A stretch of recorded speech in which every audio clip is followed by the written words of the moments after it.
అచ్చట నేనే ఉన్నాను.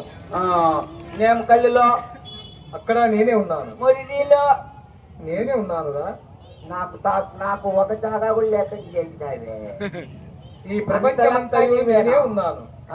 కాదు 10 నామములు గలవు. కాదు స్వామి, ఇన్ని తావులుండావే. నువ్వు వాళ్ళకు ఏమన్నా భక్తాదులకి ఏమన్నా ఇస్తావా? వాళ్ళు ఏమన్నా నీకు ఇస్తారా స్వామి?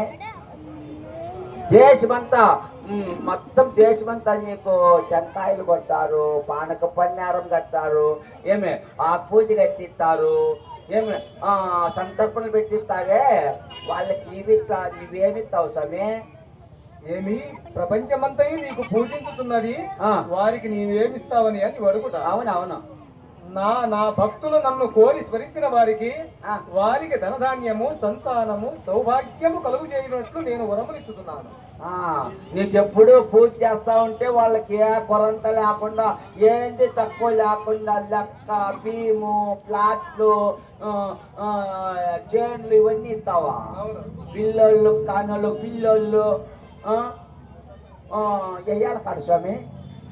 ఏమిటి అదే వరమలు ఇచ్చేది వెయ్యాలి కాడ, మబ్బులోనా, అగ్గిరేతుడి కాడ, తెల్లారుజామున. ఏమిటి వాగుతున్నావు? కాదు స్వామి, అదే వెయ్యాలి కాడ ఇస్తావు వాళ్ళకు అని నీ భక్తులకు. ఎప్పుడు చూసినా పండగ కలుసుకొని ఉంటావే లోపల గుళ్ళో ఉడుక్కి.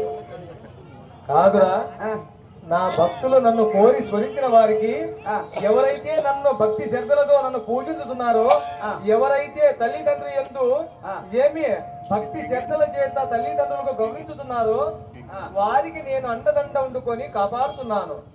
తల్లిదండ్రి యందు భక్తి లేక, దేవుని యందు విశ్వాసము లేక, పెద్దల యందు గౌరవము లేక గర్వముతో తిరుగువానికి పాతాళములు వేసి త్రొక్కుతున్నాను.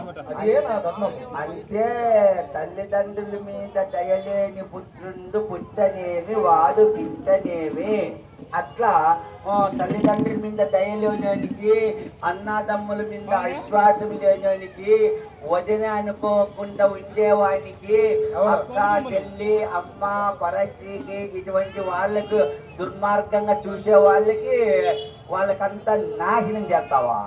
అవునురా. నీవే దేవుడని నీకు ఆపూజ కట్టించి, పానకం పన్నారం పెట్టి, టెంకాయలు కొట్టే వాళ్లకు సౌభాగ్యాలన్నీ ఇస్తావా? బాగుంది ఆ స్వామి నువ్వు చెప్పేది. ఒగవుతుంది నాకు అప్పుదు, నాకేందన్నా పని పడిపోతాంట, మరి నేను ఎట్లా మొక్కేది? ఏం స్వామి? కాదురా, నీవు ఎక్కడ